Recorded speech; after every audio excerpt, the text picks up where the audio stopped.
పసుపు తాడు ఒకటే మహాభాగ్యమై బ్రతుకుతుంది పడతి పదే లోకమై.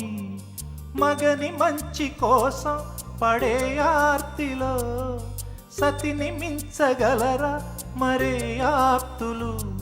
ఏ పూజ చేసినా ఏ నోము నోచినా ఏ స్వార్థము లేని త్యాగం భార్యగా రూపమే పొందగా.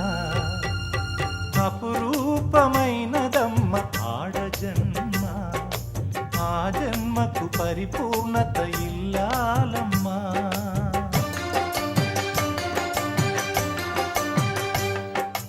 అపురూపమైనదమ్మ ఆడజన్మ,